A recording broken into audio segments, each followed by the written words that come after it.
Ranieri tries one.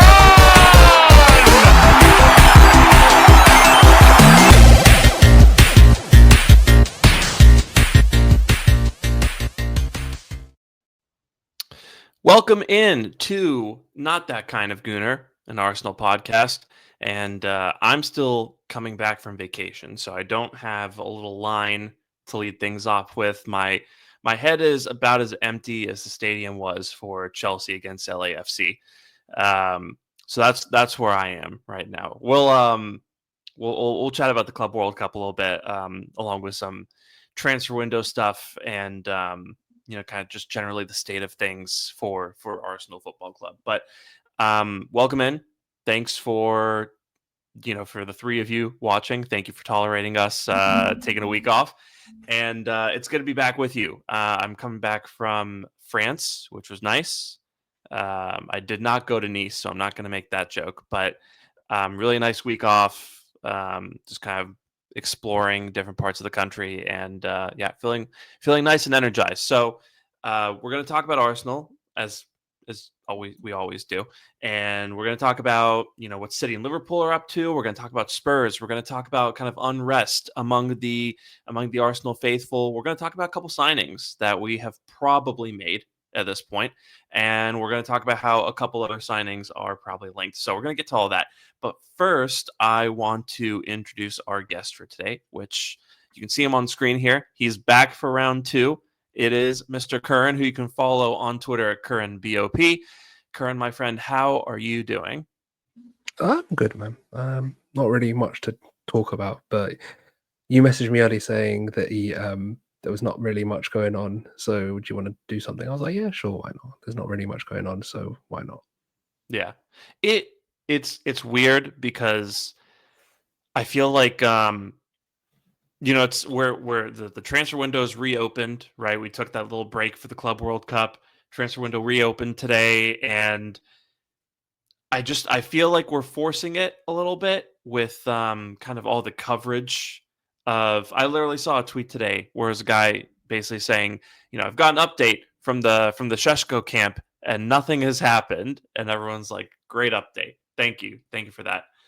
So it feels like there's kind of you have to keep on like making content and putting stuff out there, but at the same time you're really just kind of circling the wheels a little bit and chatting about the same thing over and over. So we're going to try to avoid doing that today, and I think we'll be largely successful. Hopefully. But yeah, hopefully. Speaking of the Club World Cup, though, I watched like a game and a half of it so far. I watched El Ahly against Inter Miami, and that's just because my I messaged you in the family. middle of the game. Didn't remember. I messaged you and I was like, "This is they're messing up," and you were like, "This is like the best team in Italy, like by a long way." Yeah, and I was just like, "Dude, this is not good. This is not good at all." that's the quality in the Egyptian league, man. Yeah. Well, I don't know what else you'd be expecting, to be honest, but like, man, this is that game. I think I told you this. That game, they were trying because Suarez has no legs, so they couldn't like press. They weren't pressing from the front. And have I gone or you gone? I think that was me. I think I went out. Yeah. But yeah, as I was saying, like Suarez's legs have gone, so that the actual physical side of things, they can't exactly press from the front. So they're kind of just letting teams walk through them. And then you've got Busquets and Redondo. And Redondo is someone that I think a lot of us liked when he was back in South America. And he was touted to move to Europe. And he was like, well, this guy can definitely translate. And you've put him alongside Busquets. And both of them are kind of a little bit similar. They love being on the ball. They're not great in terms of meeting their markers at times. And they're a bit slow. And it's just not. There's just so much space in the middle, and you've got Ali trying to move it through the thirds, and then doing nothing with it. Just very sort of like, okay, what are we doing here? Messi's trying Olympicos from the corner. Like, there's not really much to say here. There's not really much to digest. That and the Trezeguet penalty miss are probably the only two interesting moments in the game. Yeah, it was crazy because they like you said, Italy just kept on running right through Milan on the counter, or sorry, not Milan, Miami on the Miami, counter. yeah. Um, and yeah, they created several clear cut chances and then just couldn't finish at all. Mm, Um, it's Yeah, the only reason I really watched that is because my family has a bit of an ancestral hatred of Italy. My dad is a fan of like their biggest arch rivals back in Egypt, so um, it was it was mostly just a hate watch for me. But I mean, just kind of big picture. I mean, how do you feel about the Club World Cup? Because for me, like I'm kind of in two minds about it, right? Where one, um, just kind of like purely like as a football enjoyer, mm. it's an exciting concept, right? Like you want to see teams from all over the world. Is it? Together. Is it really an exciting concept? Well, in theory, like in I mean, yeah, in practice, we all saw the Auckland City score. Like, it's not really like I'd understand if it was a World Cup and you'd like had like qualifying, like if you had like for example qualifiers to get to, like the actual World Cup, you have qualifiers over 4 years and you'd qualify for it. Maybe there's a theory there, but even so, it's just too many games. yeah, But if there was in theory, like as a concept, right? As a concept, just if you purely in a said vacuum. in a vacuum, right? So if purely as a concept, if you say to me, okay, so we're going to have qualifiers from each um, zone, let's call it, and we're going to. Not even the thing is, even if you do that with each zone, these are the best teams in that zone. So like you're looking at it as at a point where you're not going to have that. Like Palmeiras are in Copa are a very good team, but when they come in here, they're not going to be anywhere close. The Yeah, same with obviously Auckland City with whatever you want to say with them, or Al Ali or Al Ali. How many times they won the AFC Champions League? There, I think it's called. You would know better than me. They've a a successful, lot. right? I, yeah, I can look up the exact number, but I mean they're the current It's champions. not even that, but the point is they're the most like recognized and most prestigious side in that competition, right? Yeah, They're one of the biggest sides. So it's like even as a concept to have it even be applicable on a global scale, you'll have to have like South America has Brazil, it has Argentina, it has every now and again a Chile side is good, or Uruguay, or something like they have teams that can compete on the world stage. These current on the club stage, they don't have that. yeah. Like you can't put up Palmeiras against a Man City. You can't put Botafogo up against Liverpool. You know what I mean? Like these is not something that works. As a concept, it doesn't make any sense. If you wanted an actual club World Cup, you take the champions from each of the top 5 leagues, and you take like maybe the Champions League winner, Europa League winner, and the Conference League winner, something like that. Like eight Yeah. teams, and they'd all go, that would be the World Cup champions, because that is the best of the best. That's the best, because like say if it's obviously the Europa and Conference League are probably gonna be the worst teams in that. Maybe even the Eredivisie team as well, right? From the top 5 leagues, or is it French league? I think is the top 5 leagues now. Yeah, the French Yeah. team.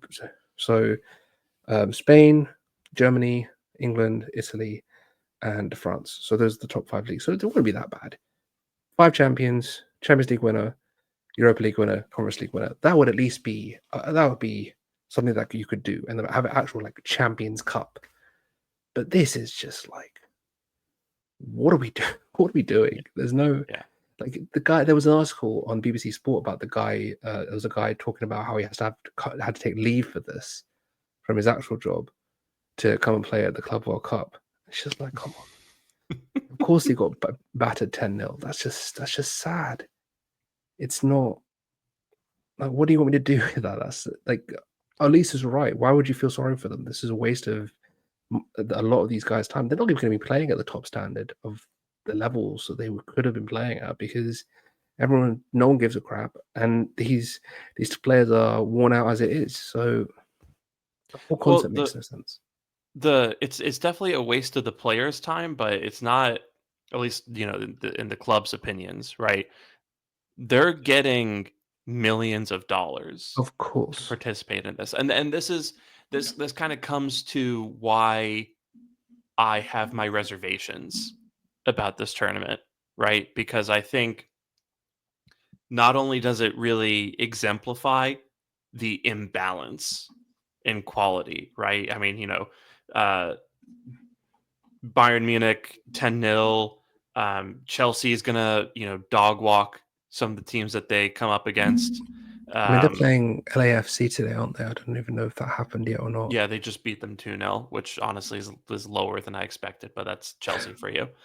But like you have like Atletico Madrid and PSG and Manchester City and Real Madrid, these teams are just another stratosphere compared to anybody else who's going to be in this tournament.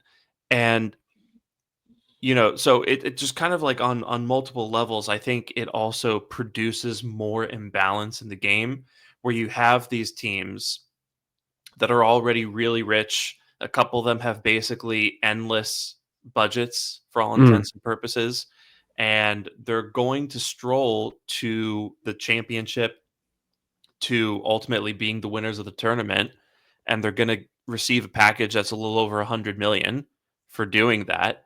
They don't need that money, and it's just going to give them a bigger advantage over other teams in Europe that are trying to compete with them. And then on the flip side of that, you have teams like Auckland who have won their league the last 3 years. You have mhm. teams like Ehli that dominate in Egypt, that dominate in Africa. Um, you have teams in Brazil and in the MLS who are also going to receive, not as much as, Mhm. $100 million, but they're going to receive, seven figures, maybe eight Yeah. figures for being in the tournament. And that's pretty significant at those levels of the game, right? Ahli's going to come back with, several million in their pocket, and they're going to keep on doing what they always do, which is buy up the best talents in Egypt, even if it's just to put them on their bench. And they're going to just kind of have that extra foothold to establish their dominance over teams like Zamalek and Pyramids FC. And then, there's analogs to this that are going to happen all over the world because these teams were selected to be, in the Club World Cup. So Mm. I I just think, and then of course, there's a matter of just you're flogging players after an already brutal. I mean, it's 3 straight years of football at this point, if we're being quite honest. So Yeah. yeah, I mean, if you think about it, right, ever since 2022-23 started, we had obviously the World Cup, winter 22-23, and then we had the rest of the 22-23 season. Then we had a relatively quiet summer. Am I correct? I think I'm correct. I don't think there was I anything. think so. Um, then obviously the 23-24 season, then Euro 2024. And then from Euro 2024, 2020, then we had this last season. So in ever since I would say the beginning of the 2023 season, there's been one off season, Yeah.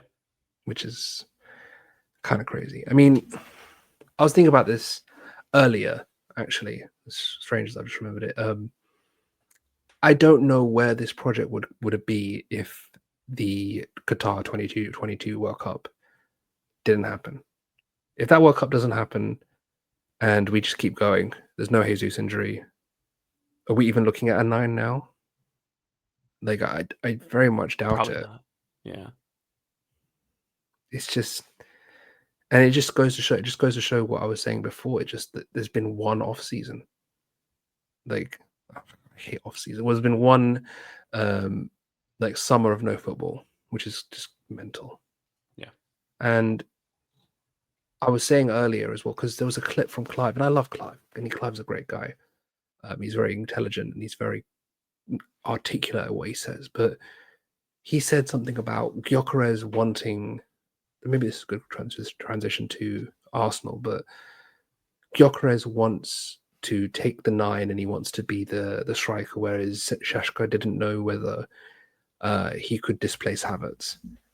And for me, I just remember that PSG game, both of them, and looking at a team where we battled that team. We went to war with that team. We didn't just roll over. We went to war with that team. Like people remember the goals and how Dembele obviously struck early and the 2 goals in the second leg. But we were there. We were very close. And when you look at PSG and you see that they have the ability to rest one of Dembele, obviously they're not regularly resting Dembele. He was injured for that second leg. Dembele, Kvara, Doué, Ramos, Barcola. There's 5 of them, right? And if you want to count Kang Lee as well, 6 of them you can rotate in and out of this team. You can go at 70 minutes and go to a bench and be like, okay, Barcola, you come on. And this is not registering with people. People are just constantly going, we need superstars, which we do need superstars. But the point is we need people that understand you're not playing every game. It's not 2006. It's not 2010. You're not playing every game. We're not sending people out on their swords anymore. You need to understand you need to play 20 to 25 league games a season. Everyone. Doesn't matter how big you are.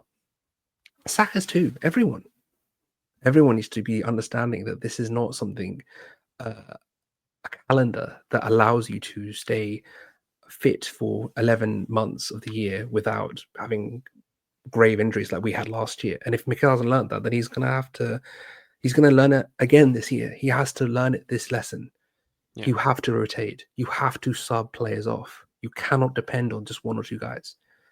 And that's why I was a bit like, the comment doesn't make any sense to me, because I don't want someone that's going to want to play every single game. I mean, I want someone that has the mentality to go, I want to do the best I can every week, but I don't want to be having people going like, no, I'm fit. No, you have to understand now, we live in a world where football is constant. There's constant football. Yeah. Like even now, it's June, there's constant football. And we can't live in this world anymore. There's not a world where you can play every game. Even United, for the 2nd season in a row, the season ended and they got on a plane to go play preseason games. You know what the funny thing about that was? I remember I watched the watch along with Goldbridge for that because I just wanted to see. I can't stand Goldbridge, but I wanted to see like what are the fans saying? Like just out of pure curiosity, what are the fans saying around this? And apparently, the amount of money they made off this, I think it was like 8 million or something. That amount had to be paid to Chelsea because Mason Mount played in a European final. Is that serious? I think so. If I'm wrong, feel free to correct me.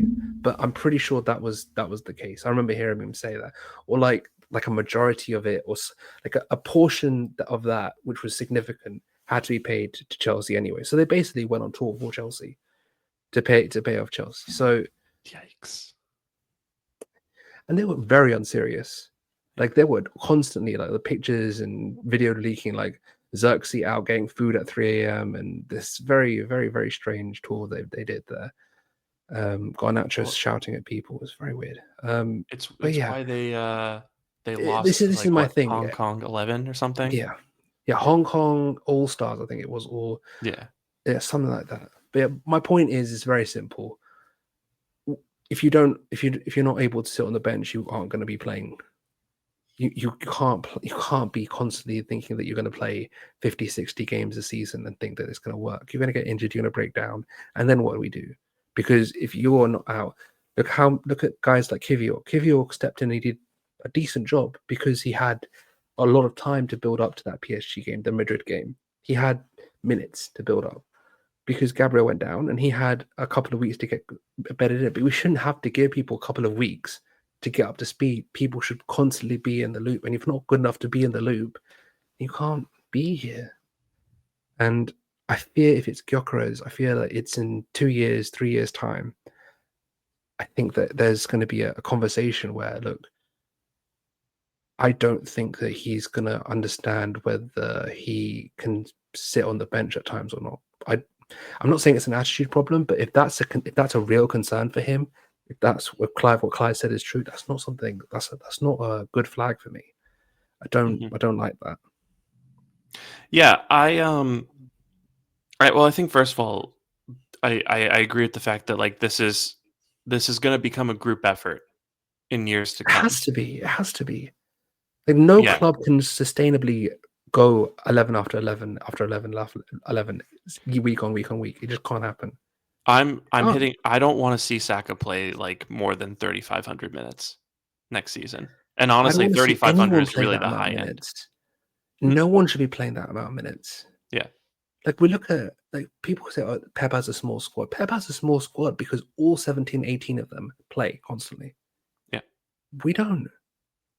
We don't have that. And I know Mikel was trying it. He wanted to try at the beginning of this past season. He was trying to take Saka off a bit earlier. He was trying to manage it a bit more, but obviously the injuries happened and things happened. I think that he had a good intent this year, but he has to realize he hasn't got the numbers. And if he keeps relying on the same people again and again, he's going to keep having the same results. You can't keep doing the same things and expecting different results. It's just not the case. I don't care how strong the squad is. There's going to be more excuses, more mistakes, and you need to learn these mistakes from these mistakes. yeah. And Saliba, I think, is very much in that boat next season. Yep, no, but the club I think have identified that. Yeah. Um, Like if there's one position I think the club have started to identify because they wanted Vita Reese. Yeah. There's been reports about Mosquera. There's been reports about Ribeiro now.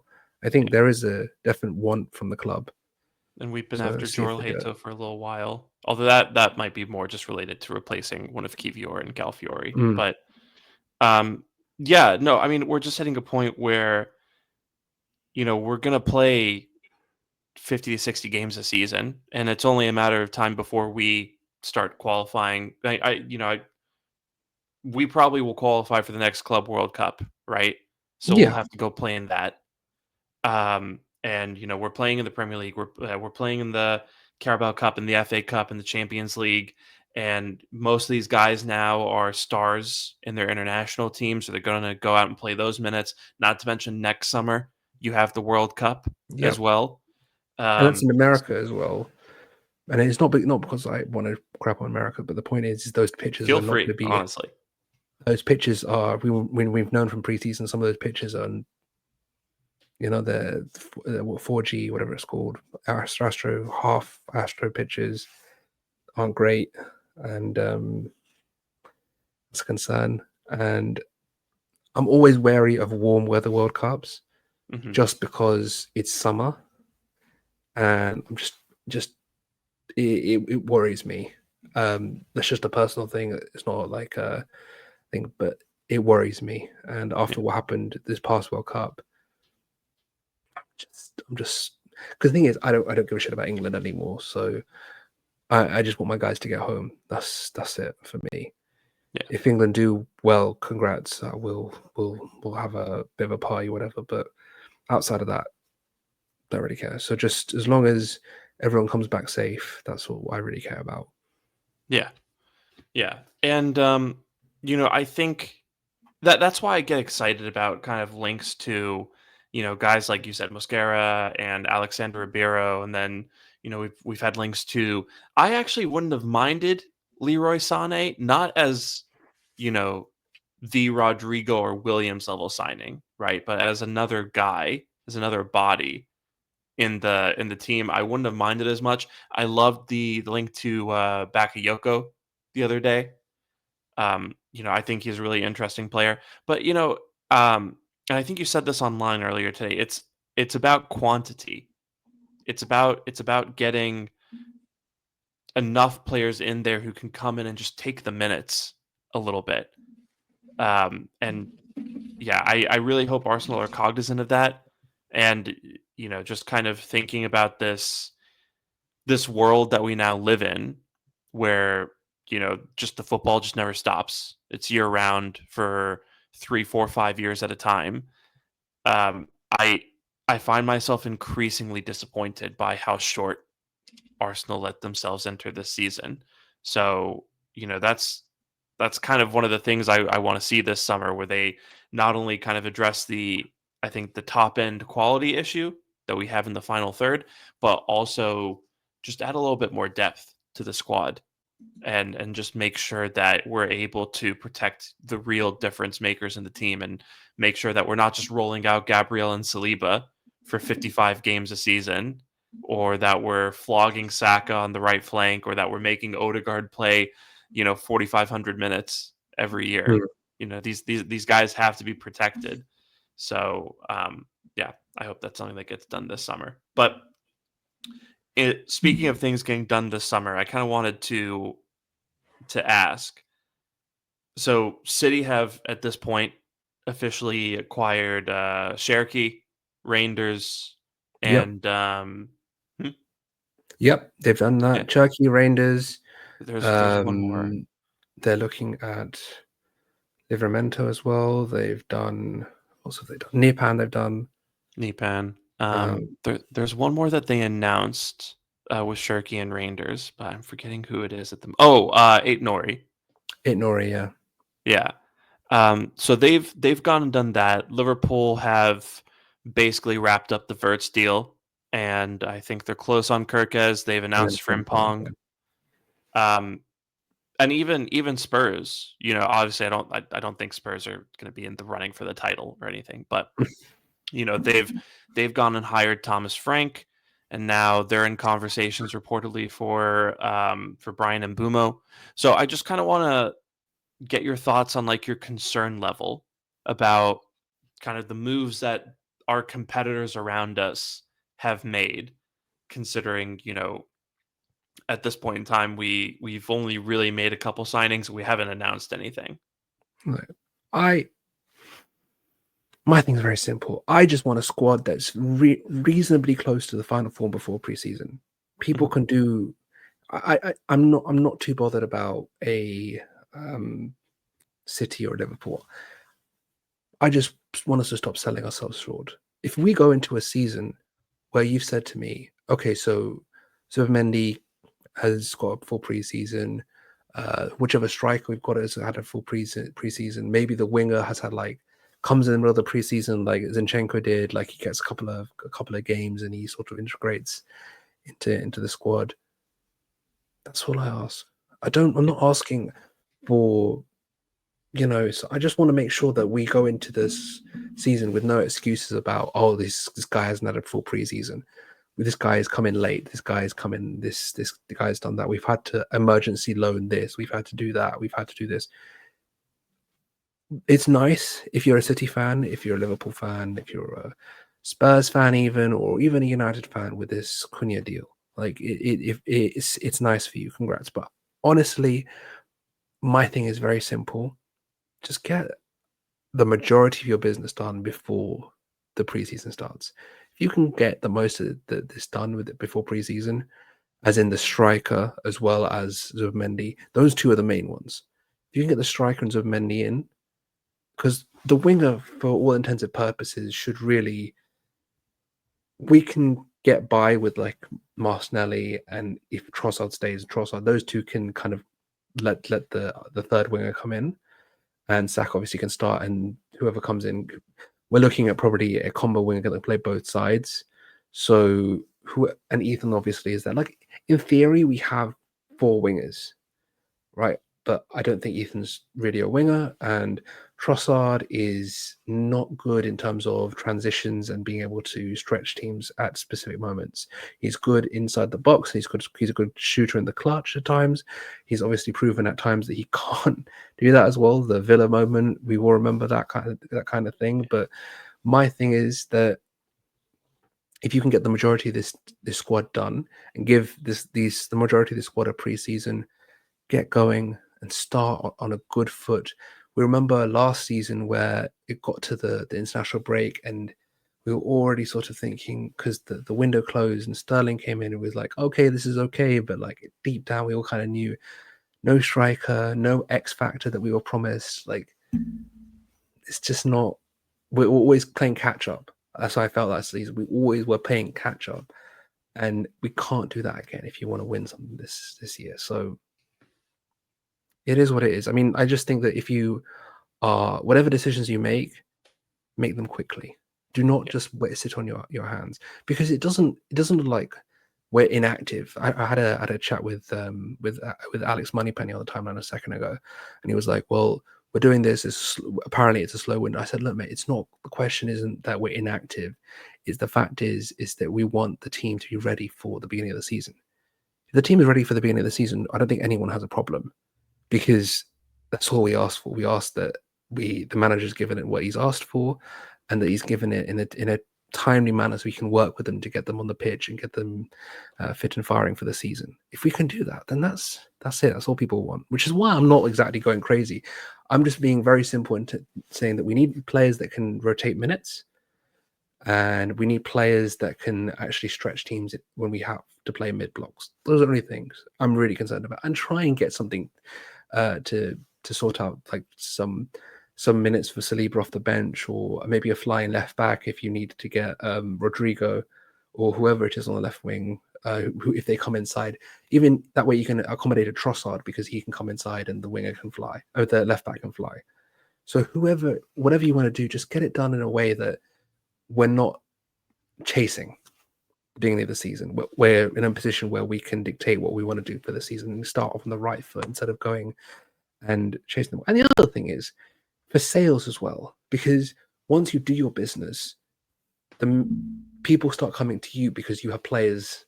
You have players like a Zinchenko, like maybe even a Trossard if he doesn't extend. You know what I mean? Like these moves can be made later in the window because teams get more and more desperate as the window goes on.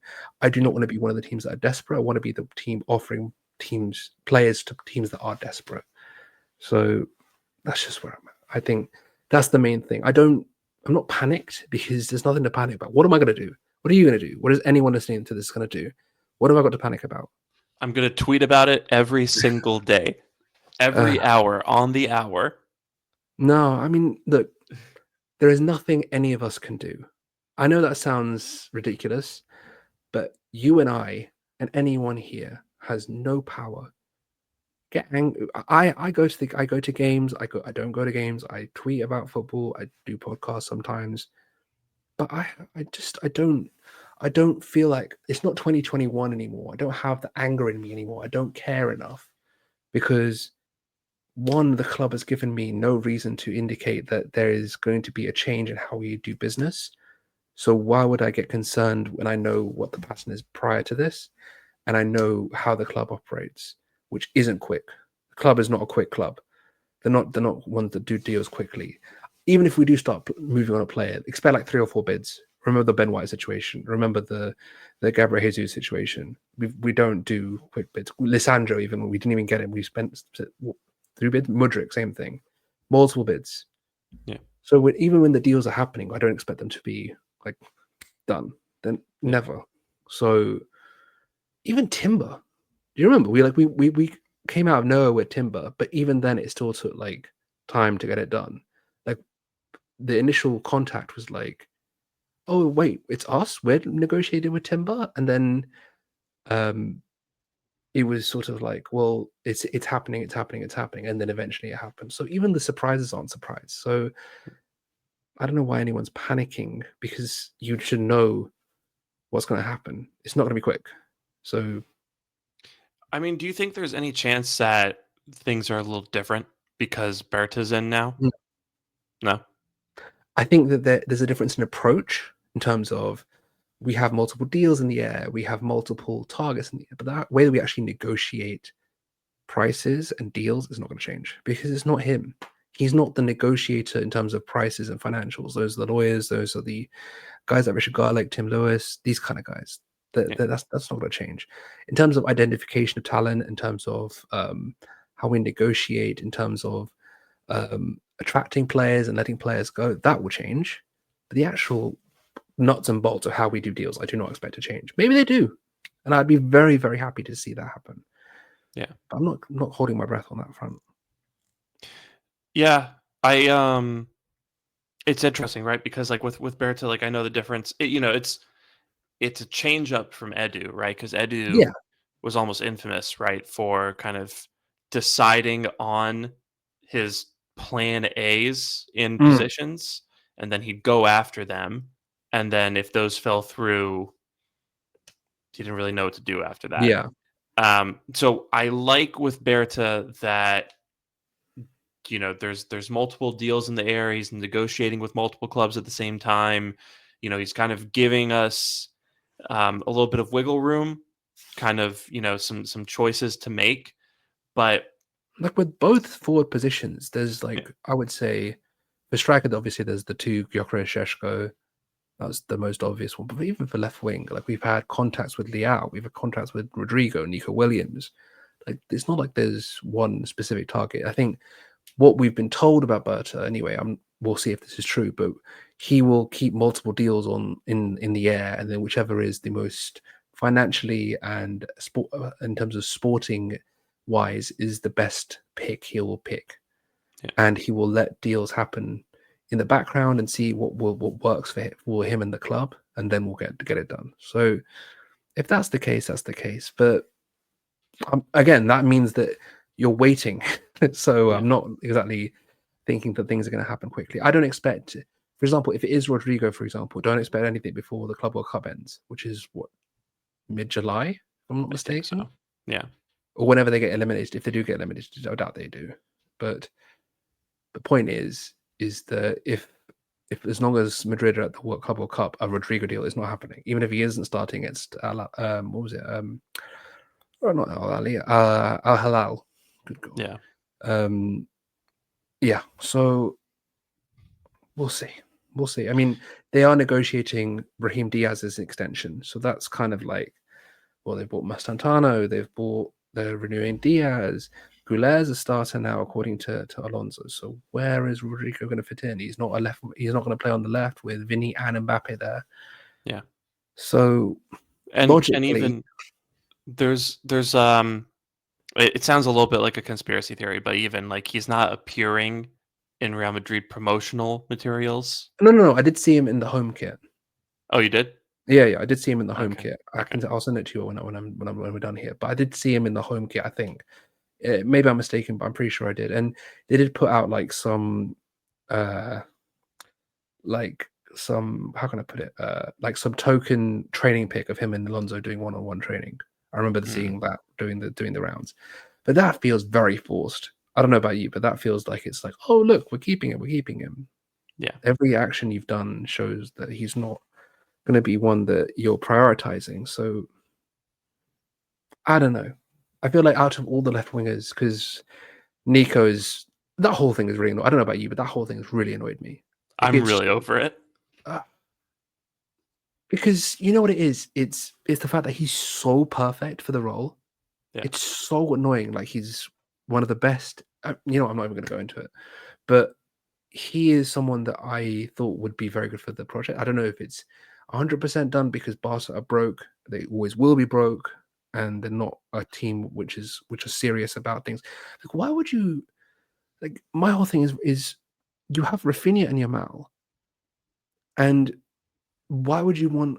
I don't even know why they want another left winger. Surely a striker. No, am I going crazy here? I don't understand what the No, whole point. I'm kind of hoping that they go in for Isak, honestly. If they have to That pull levers, wouldn't pull that make more levers for sense? Isak. Yeah. Wouldn't that make much more sense? I don't know. Something about that club. I just don't get the way they do things. Like you're you've still got De Jong on the books for God's sake. Like surely that is like before anything, his salary needs to be renegotiated or he needs to be sold. Like that would be the first thing I do if I was Deco. That would be the first thing. I mean, it's a bit of a tangent, but just bear with me. Like that Sure. is a very, very, very, very top priority, I would say, because that whole thing is ridiculous, is a sham, is a farce. And then you've got one of the best wing pairings in world football in Rafinha and Yamal. And Rafinha isn't even a left winger technically, is he? He's more of a right winger. But him and Flick have gone on great, and they seem to be doing very well.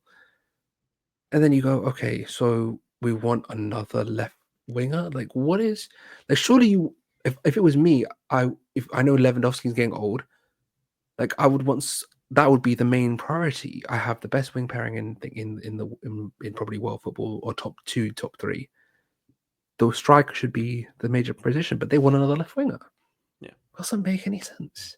Do you Are think you there's a selling chance Rafinha? that they're trying to maybe copy PSG and do like the 3 wingers across the front 3, and like maybe Rafinha is the Dembele and he plays I centrally? mean, yeah, maybe, but like even then, I it's don't sort of I like don't love it, but yeah. I really don't like because I feel like Dembele is more two-footed, and I feel like Dembele is someone that will spread the pitch a bit more. Like he's someone that will drop into central areas. He'll spread to either wing. I feel like you can teach Rafinha that, but I think Dembele has the skill set that makes that more natural for him. Whereas with Rafinha, it's more like he loves being wide and coming inside. He doesn't have. I don't feel like he has. I mean, I don't watch La Liga often, but when he was at Leeds, he was never really a in and out guy. He was more of Yeah. an in guy. Maybe that's changed at Barca. I don't really watch Barca like that because I'm not like that anymore. I can't do it anymore. I feel like I've got football like burnout. Not even like burnout from Arsenal, but just like burnout from like watching other leagues. Because I used to watch so many leagues, but now it's just sort of like I'll watch Arsenal and that'll be it. I don't have those shops. The most I do is Brazil Scout. That's the most I'll do. Like if someone sells me a straight player, I'll do a couple of comms, and then if I really like them, I'll watch a couple of games. That's the most I'll do. But yeah, I think with us anyway, getting back to the actual topic at hand, it doesn't make sense to not sign 2 because, as I was saying to you before, there's too many minutes on offer to not sign 2 attackers. Yeah. And some people even want 3. I don't think 3 is viable unless you sell someone, but 2 is definitely a thing. 100%. 100%. Yeah. Yeah. Go on. I was gonna say I think 3 is possible. But like you said, I mean that probably involves one of Trossard or Martinelli leaving, Yep. and I would much rather Trossard goes than Martinelli. Agreed. But yeah, I mean I'm not all that worried about us signing 2 forwards at this point, just because kind of to kind of loop back around to the City Liverpool thing. Those teams have gotten stronger already this season. Mhm. I do think there's something to be said about how vulnerable they would be on the counter, but those teams have added in terms of attacking quality. They've ratcheted up a level. Liverpool has Mhm. shown a level of intent while also kind of preparing for a future without Van Dijk and Salah. And City have rebuilt their team in 2 windows because they're immune to wasting money. So we're in a position where we have to do something. If we don't sign 2 forwards and 2 good ones, we will get left behind, and we'll be back in that tier with Newcastle, as opposed to competing with City and Liverpool for titles. So I think Arsenal are very cognizant of that. And look, I'm kind of in a similar boat to you in terms of how stressed I'm letting myself be Mhm. about the market at this point in time. I texted you the other day, and I was like, yeah, I'm so happy to not Yeah, I be on remember. Wi-Fi. Yeah, I spent the last week going, several hours at a time on airplane mode, and then I'd pop into Twitter, see what happened, then get back to what I was doing. So, I'm really in a space where I'm not letting myself get stressed about it right now because it's June 16th, Yeah. you know? But It's if not even they that don't, it's June yeah, 16th, and this is the thing.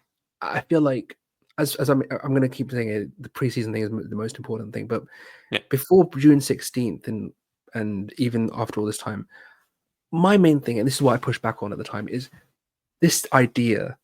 Just because we haven't won the Prem, and we're all basically disappointed we haven't won the Prem, extremely disappointed. But in the last 2 years, we are no worse than either of those 2 teams. We are yeah, no worse. In fact, I would say we are better than both those 2 teams. I just think that in key moments we have shown. I mean, over the 2 seasons, consistently we have accumulated the most points. That's just factual. yeah. So my thing is simple. They have had the legs and the ability to go further than us in key moments. That's it. So to say that we're going to be left behind, I understand where you're coming because of the window they've had. That that's where I agree with you. What I don't agree with you on is that I think that we as a club and as a fan base underestimate how good this team is.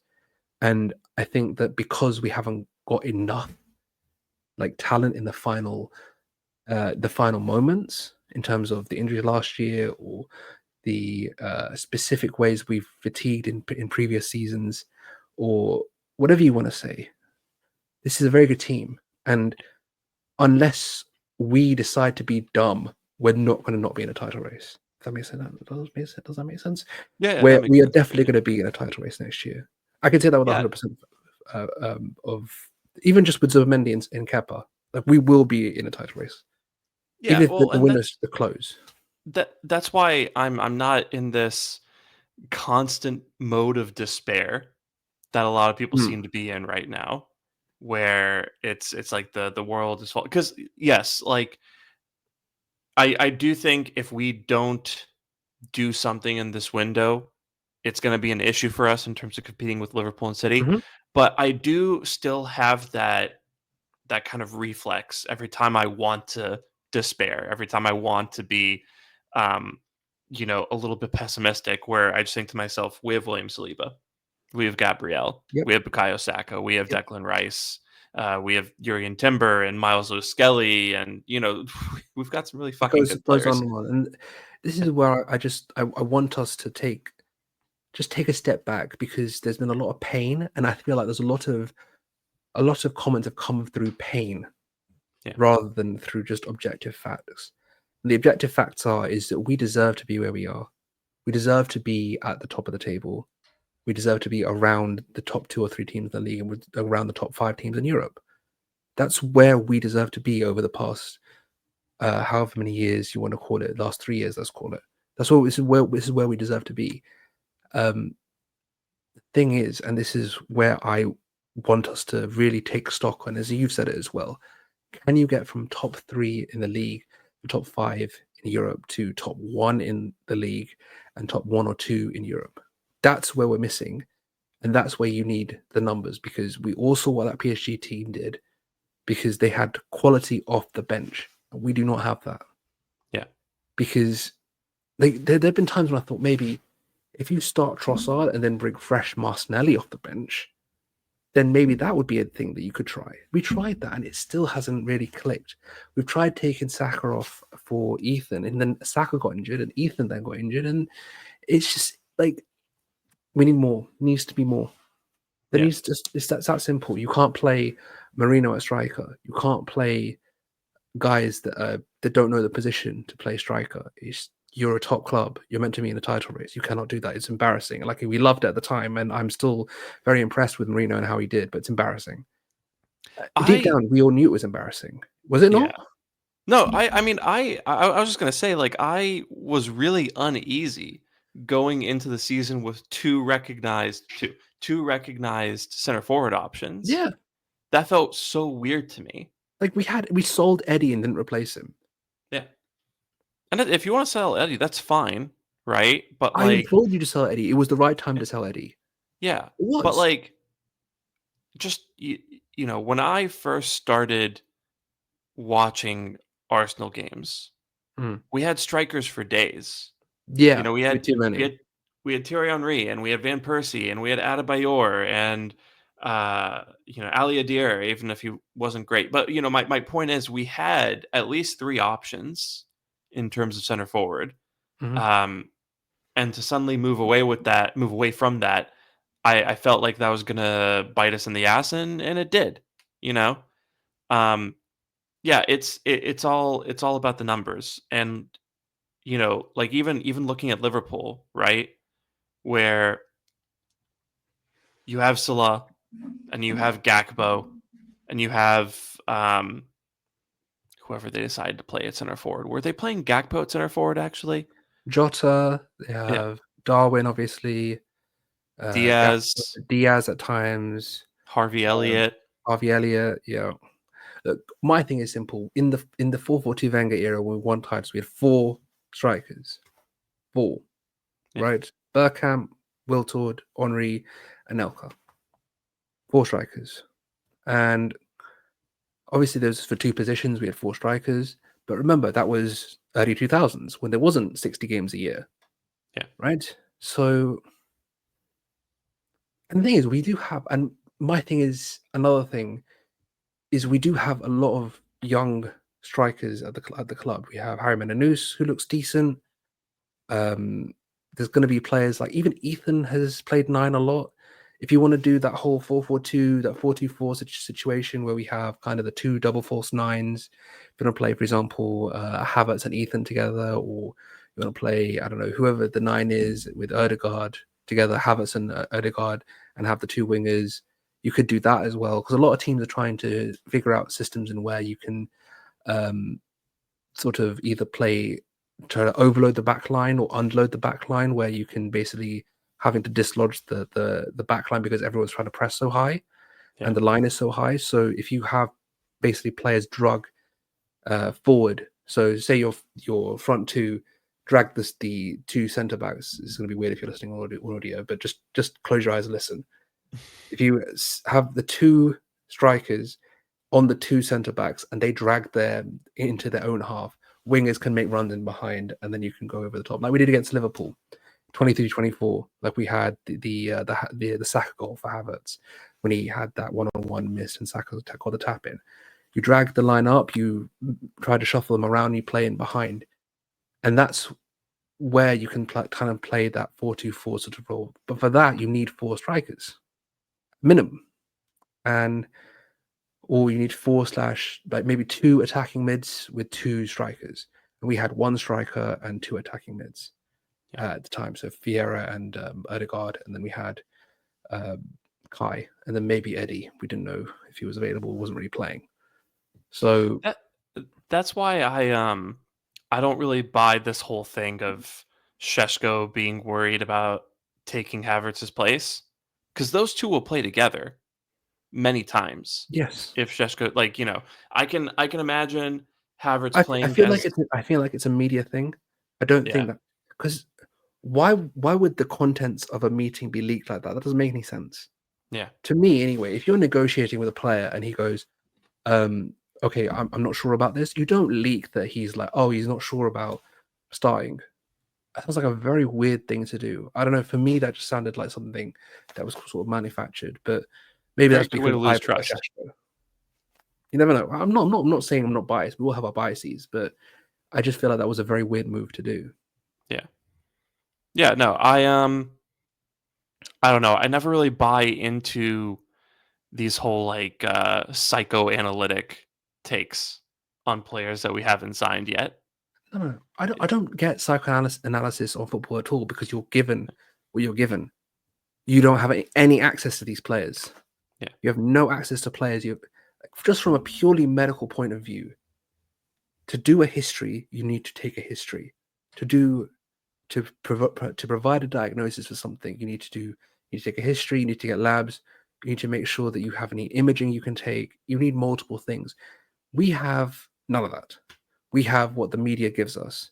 You don't know these players. You don't know the team. I don't know how people have forgot. Like, everyone quotes All or Nothing. They quote the phase shit all the time, but everyone always forgets that scene, the Newcastle scene, where he says, "I will take the shit. I will take the shit." Yeah. He protects the players constantly, and people constantly get on his ass for comments in the media when he knows that he's just drawing attention to himself instead of letting the players take the blame. Dude, Kern, I get into so many fights with people about this because people come out of the woodwork to call Arteta, like a prick and arrogant and yada yada, and Yeah. it's like he's just saying what he needs to say so that you're not abusing Odegaard or Saka or whoever in the media after a Bingo. bad result. He literally. I don't know how, but this hasn't clocked. He told you what he does. Yeah. He told you what he does. He told you he makes it. After PSG, the players were in tears. He went out and tried to make it about him and make it about PSG telling him that we were better than them. No one talked about the players. No one talked about Saka's open goal. No one talked about the missed chances, the lack of striker. Everyone was talking about how arrogant is this guy. Luis Enrique laughed at him for saying what he said. He's just an arrogant arsehole. Yes, well done. Yeah, You've fallen for it. hook, line, and fallen sinker. for what he's told you. It's just like I don't understand. Like, when it's Pep, because Pep wins, it's he's jovial. He's joking with the media because Pep wins. Because Arteta hasn't won, it's an issue. Yeah. So it's very simple. Like there's I've just quoted someone saying there's the phase of the project has gone political. What do you mean? The thing about Osama is this phase of the project has gone political. Arteta has to find players to buy because of the excuses he made last season. Otherwise, even if the players wouldn't significantly improve his squad. So you're saying, and he's put like a bunch of quotes that Mikel on Alexander Isak, that a ball arrived to him and he had one of the big chances. That's what you have when you have real quality up front. And he's put no excuses, no more excuses, no more excuses, no more excuses. And it's like, brother, can you not see that he's crying for a striker? He's been crying out for a striker. Like, how can you say that it's anything but using the media to try and get a striker? And these are all tweets from Jan 7, June 12th, Jan 2024, 40 goals in the team 2022. Like, these are all quotes from like either when we've needed to get a striker or just before we got a striker. Like, how can you not see? Like, I don't know. How can you not see what he's trying to do? Yeah. No, I take a lot of issue with people because I've seen this a little bit recently where people are kind of responding to that idea that Arteta has been crying out for a striker with, oh, well, we haven't bid for anyone yet. And it's like, okay, well, I think people misunderstand what the job of a manager is, where he's involved in identifying the talent, and he'll pop in with a phone call if need be to kind of get the player on side. But that guy's not in the boardroom even solely negotiating. responsible for identifying the talent, right? Players are being tossed to him constantly. Yeah. Like, obviously there's players that he likes. Like, I don't think, like, he obviously likes Havertz a lot. He liked Odegaard a lot, but I don't think he was given. It was like, buy me Sambi Lokonga. You know what I mean? I don't think that was something that happened. I don't think someone was like, okay, he went to someone and said, let's buy Fabio Vieira. I don't think I don't think he's involved in like identifying every single player. My point is, I get what you're saying, but my point is, what I'm saying is that it's a collaborative effort. Yes. And that this whole notion that he's somehow sort of wholly responsible for every transfer move that Arsenal have made. Well, he bought them. The club bought them. It's a collaborative effort. If you want to get at the recruitment, get at recruitment. Get at Mikel and the guys like Tim Lewis, Richard Garlick, Edu before now, Berta. Like, get the whole team. That's part of the reason why we're not exactly the fastest operators in the transfer market, because it's a collaborative effort. Yeah. Because, Arteta can say, I want so-and-so player, but then, Tim Lewis has to be okay with how much we pay in terms of a transfer fee, and Richard Garlick has to be okay with what we do in terms of wages, and then Berta has to go establish connection with the club and kind of talk them into a wage or into a transfer fee that we like, and then he's gonna negotiate, or not him specifically, but we have to go negotiate image rights and kind of the time scale of when we pay the transfer fee, and the player's wages, and this thing and that thing. There are so many aspects to a deal that I think people really take for granted how complex it can get. And, that's why when United go and sign players like in 3 days, that's a red flag to me. Yes. Because that means they walked into a room and slammed down way too much money on the table and said, we'll pay you 20 million over the odds in 2 years less than we should be paying this to you.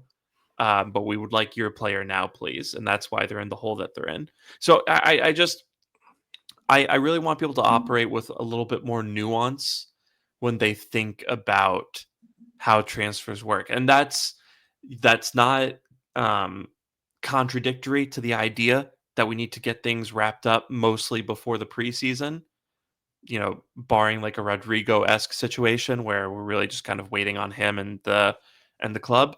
But these are really complex deals with a lot of facets to them. And, like we're all too aware, there's like a dozen guys with input on all these deals. So it's going to take a little bit of time, but yeah, I wish people also would stop leveling the blame with Arteta. Yeah, but I mean, I guess that's something that he's willing to take the blame for. But yeah, although there was that one press conference like 3-ish months ago where someone basically said you didn't sign a player in January, and he was like, I did, yeah. Then he made that face.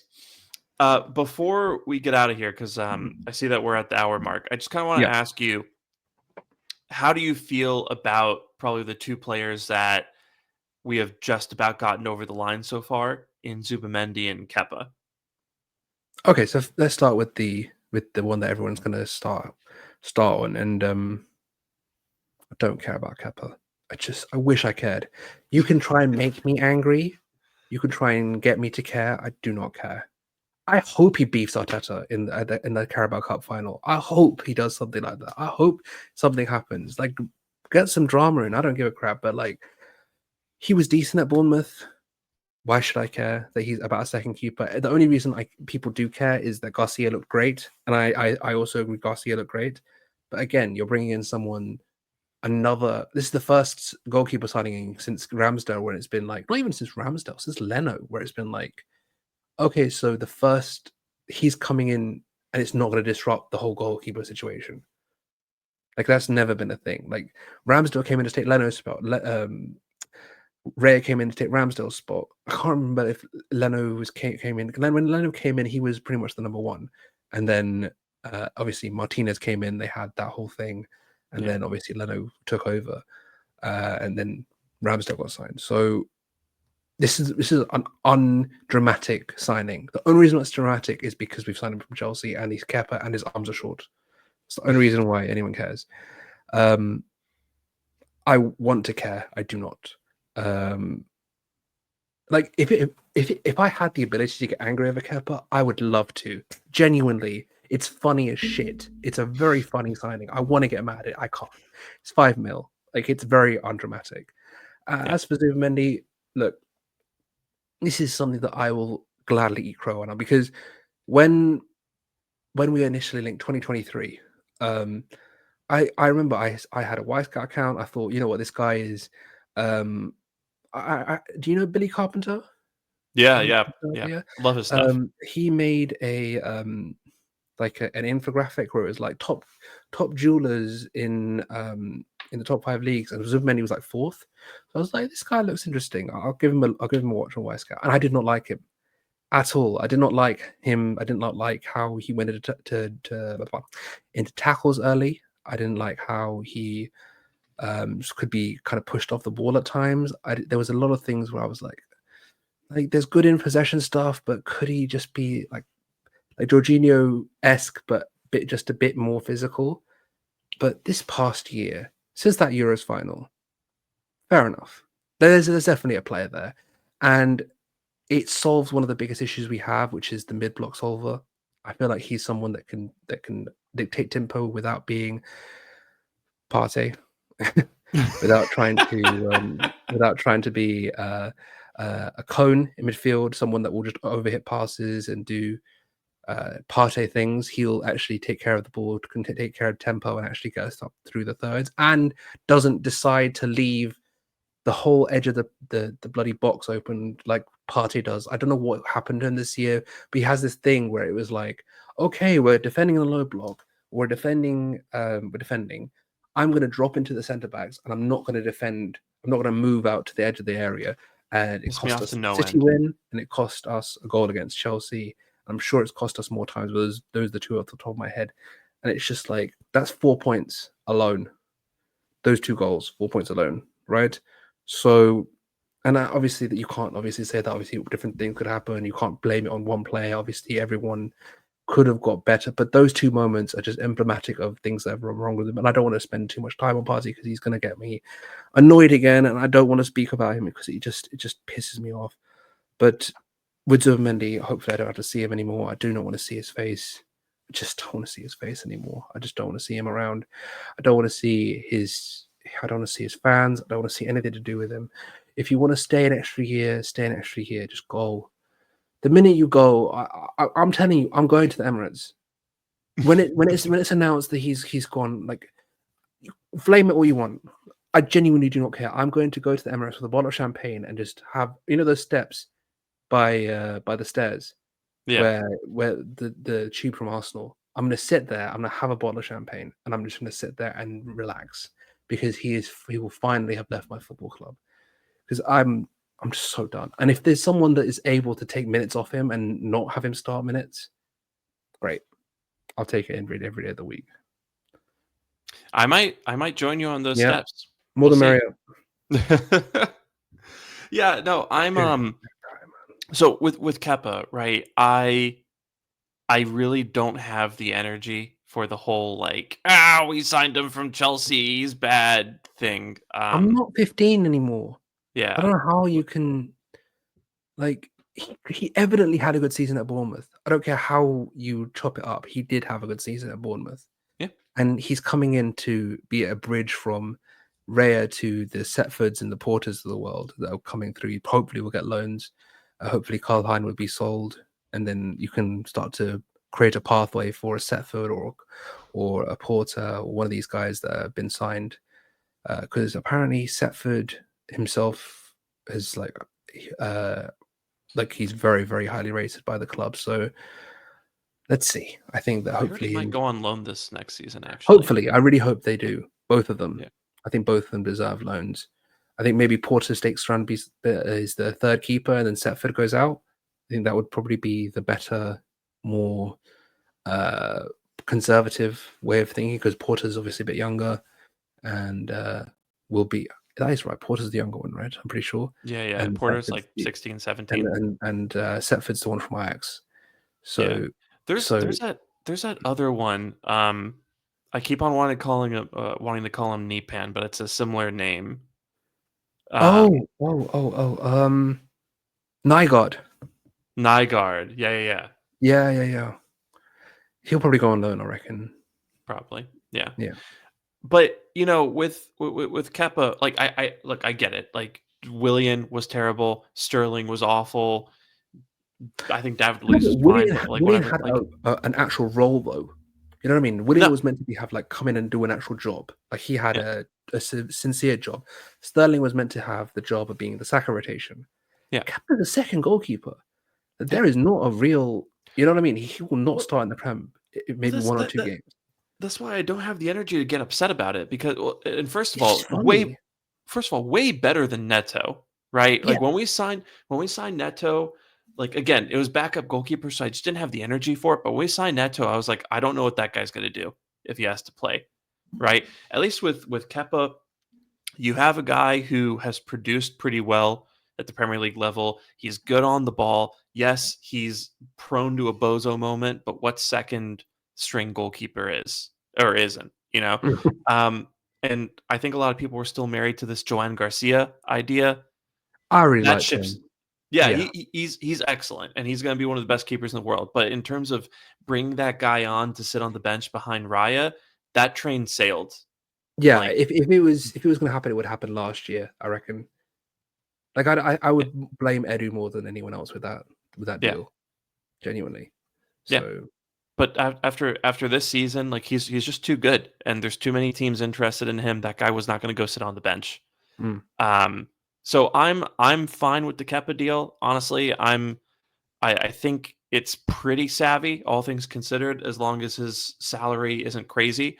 And then with Zubimendi, I mean, I echo everything you said. Where I I think maybe a year and a half ago, I wasn't a big fan of him. I wanted kind of like a more physically robust six to back up Rice, but obviously things have changed since then. And I really like having him come in and dictate the tempo. I love that he's like a one touch, two touch passer, right? As opposed to Party, who likes to just stand on the ball for 13 seconds before he does anything with it. Um, Also, that little burst he's developed when carrying, really loved that. Mm. Really, really, really big fan of that. And he seems to have, some leadership qualities. I remember they're playing Portugal. Yeah, when they were playing Portugal in the Nations League final, there was that big bust up near the end, and like he pulled one player away from the fight and kept him out of it. And then I think it was Bruno Fernandes charged at him, basically trying to throw gasoline in the fire, and Zubimendi de-escalated all that. So it's a small thing, but I just kind of liked that little bit of calmness that he Mm. had. Yeah, no, I mean, I think he's going to be fantastic for us. And like you said, it solves the mid block issue. It makes us less of a lethargic team on the ball Mm. that's easy to defend against. So we'll see what happens. I think those are both really good signings. Obviously, we need to do more, but I think in terms of where we are in the summer, it's not a bad start at all. So Not at all. Like, just get it done before preseason. I don't think I can emphasize that enough. Whatever you're gonna do, just get the majority done. If you wanted to have maybe one or potentially two signings after preseason starts, then fair enough. But outside of that, do not rely on trying to get teams ready. Like, remember the Marino situation with Gabriel. Like, you don't want to rush players in, and then obviously that's a freak accident, so you can't really say that. But the point is that you don't really have much time to pivot when when one of your signings goes and it's mid-August already, and you're Yeah. still struggling to think of an attacker to bring in. Like, it's not ideal, is it? no, it's really dicey. So we'll see what happens. Yep. Um, I'm I'm just trying to enjoy my summer a little bit before I have to start worrying about this shit in a couple weeks. So, I get you. I um, get you 100%. I get you. yeah. So, go on your vacations, everybody. No. Tweet. That's the main thing. All right. Every Do not single let up. second. Tweet. Okay. Someone will hear you. Someone. It won't be me. It won't be Sham, and it won't be the club. But someone will hear you and get annoyed. So keep going. Just I can't do it I know, but anymore. it's Yeah. just But yeah, I think that's how I know I'm getting old. I just yeah. same here, buddy. Yeah. We'll go ahead and leave it there. But thank you No. for It's a pleasure always. yeah, honestly. It was last minute. Thank you so much for, kind of coming on and covering. Couldn't let you Obviously. go solo, could I? What? Couldn't let you go solo, could I? Had No, no, to. I was really considering it. uh, You have to keep the content going. But yeah, folks, that was Curran, the excellent Curran at Curran BOP. And I'm Sham at Shamsdale on Twitter and on Bluesky. You can follow the pod at This Week Arsenal on Bluesky and Twitter, and you can follow us on Instagram at what did I say was the handle for Bluesky and Twitter? Not that Gooner at Bluesky and Twitter. Sorry, like I said, nice. head's a little empty. You can follow us at Not That Kind of Gooner on Instagram and YouTube, and subscribe on YouTube, please. And if you are listening on Spotify or Apple Podcasts, please do leave a 5-star review. Really does help get the pod out there. And yeah, we will be back later this week. We've got a few more guests coming on. We'll see if they stack up to how great Curran is. That's No, they the will. benchmark. They will. Don't be silly. Come on. We'll see. We'll see. Tune into the Um, next one. Hmm? Tune into the next one. All right. yeah. Don't think you've got everything. Okay, you've got much more coming. Yeah. So stick around for that. And yeah, we're gonna keep the content going. I'm back from vacation, so we're back. We're back in the flow state. So stick around for that. And thank you so much for being here. So we will talk again soon. And you will hear from us again soon. But until then, take care. And bye. Bye.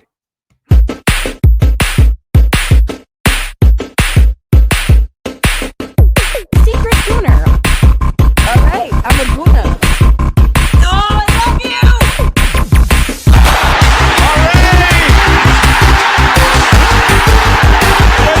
To go! Here's the businessman here, Santi Cazorla! Oh,